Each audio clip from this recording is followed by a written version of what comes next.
जहां जादू और संगीत आपस में गहरे रिश्तों में थे, वहां एक गांव था जिसका नाम हारमोनिया था। उसकी गलियों में कोबलस्टोन सड़कें थीं, जिन पर बच्चों की हंसी और ध्वनि की छूटी हुई मेलोडी सुनाई देती थी। इस आदर्श गांव में एक युवा बर्ड रहती थी जिसका नाम एलारा था।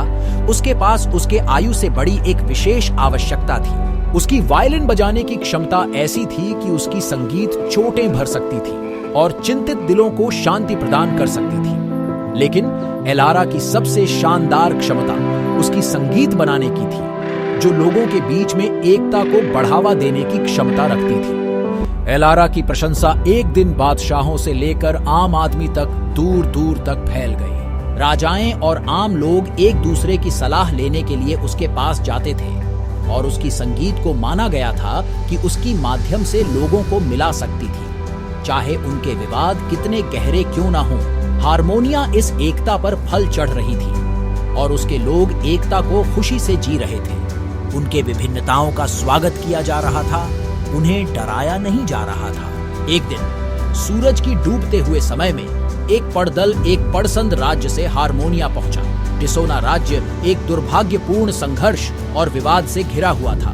संदेशक राजा की ओर से आया था, जो एलारा से आकर्षित हो गया था कि वह आकर उसके राज्य के अंदर फैले जद्दोजहद को दूर करने के लिए अपने संगीत का इस्तेमाल करे। एलारा एक कर्तव्य के एहसास से भरी अपने प्यारे गांव हारमोनिया को अलविदा कहकर डिसोना की यात्रा पर निकली।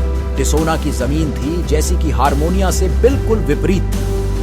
आसमान हमेशा धूसर रहता था और वायु में टेंशन की भारी सी महक थी। कगिले की ऊंचाई पर जंगल बसा हुआ था और राजा ने एक थके हुए मन से एलारा का स्वागत किया। मैंने तुम्हारी जादूगरी धुनों के बारे में सुना है, बर्ड एलारा, राजा ने अपनी आवश्यकता के साथ कहा। हमारी जमीन विवाद और नफरत से बर्बाद हो रही है और मैं तुमसे बिना दिल में दबे हालत में मेरे लोगों की दुआ करता हूं कि तुम उनकी तकदीर सुधारो। एलारा उसकी ओर सिर झुकाई और अपनी वायलिन को हाथ में लिया। उसने विभाजित दरबार के सामने खड़ी हो गई, जहां उच्च जाति के लोग एक तरफ और आम लोग दूसरी तरफ बैठे थे, एक दूसरे की ओर गुस्से से देख रहे थे। उसने बजाना शुरू किया।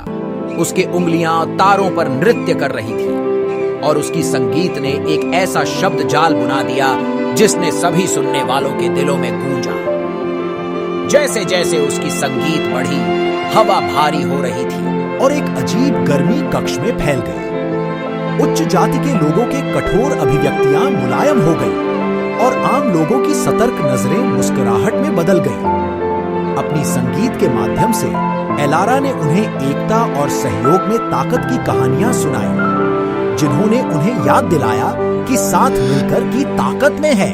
धीरे धीरे दोनों पक्षों के बीच की दीवारें टूटने लगीं और दरबार रिक्त हो गया था सुलह की आंसुओं से। हफ्तों कितनी महीनों तक जब तक एलारा बजाती रही, जो वर्षों से रूखे थे। किले के आसपास के जंगल फूलों से भर गए और डिसोना के आसमान में धूसर से नीले और सुनहरे रंग दिखने लगे।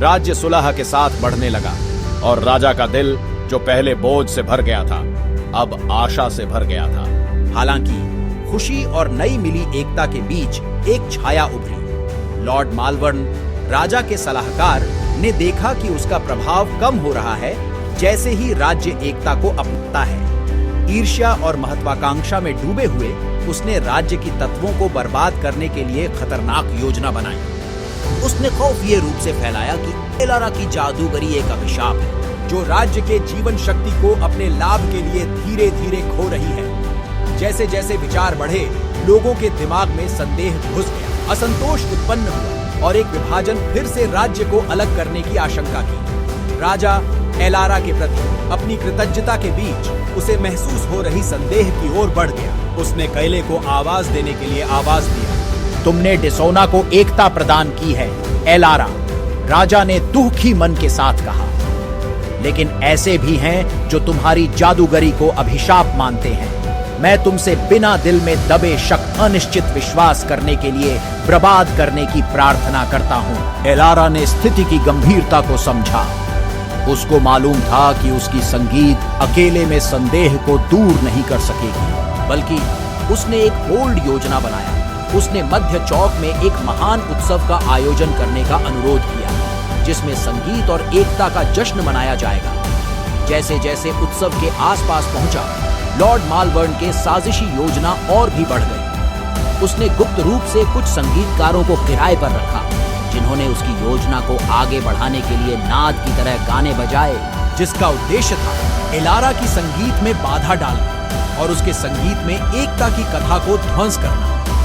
उसके लिए अज्ञात एक युवा कलाकार ने उसकी योजना सुनी और एलारा को चेतावनी देने के लिए उसने तेजी से रवाना हो गया। एलारा की मदद से उसने एक विरोध रणनीति बनाई।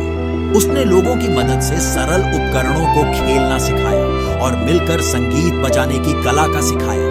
उसने माना कि अगर लोग खुद ही उसके संदेश के वाहक बन जाएं, तो उनकी सामूहिक एकता की धवल में बदलेगी। उत्सव का दिन आया और राज्य मध्य स्थान में इकट्ठा हुआ। जैसे ही एलारा और संगीतकार बजने लगे, वातावरण संगीत की एक सिम्फोनी से भर गया, जिसने विभिन्नता को पार किया।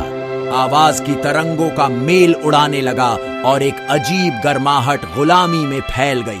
जब उनकी संगीतकार उनकी धुनों को गाने लगे, उनका प्रयास लोगों की एकता के मुकाबले में बेकार था। उनकी संगीत की डगर में एलारा की धुनें और भी जोर बढ़ गईं, जो राज्य को एकता की चादर में लपेट ली। विवाद संगीत को प्रहार नहीं कर सके और उत्सव एकता के जज्बे को मजबूती से पकड़ लिया। एकता की शक्ति के सामर्थ्य के सामने हार मानकर लॉर्ड मालवर्न ने अपनी धृतियां खोल दी और लोग उसके झूठ पर पराख लिए। राजा, जो एलारा की संगीत के प्रभाव को अस्थायी नहीं मानता था, उसे राज्य से बाहर किया। एकता पुनः प्राप्त होने के साथ डिसोना अब और भी ज्यादा उन्नत हो गया। जिंदगी रंगीन हो गई और आसमान नए सुबह के रंगों से चमक उठा। एलारा की संगीत ने सिर्फ राज्य की सही की, बल्कि उसकी लोगों की उन्नति की बात भी कह दी। जब एलारा डिसोना से वापसी की तैयारी कर रही थी, तो राजा उसके पास आया।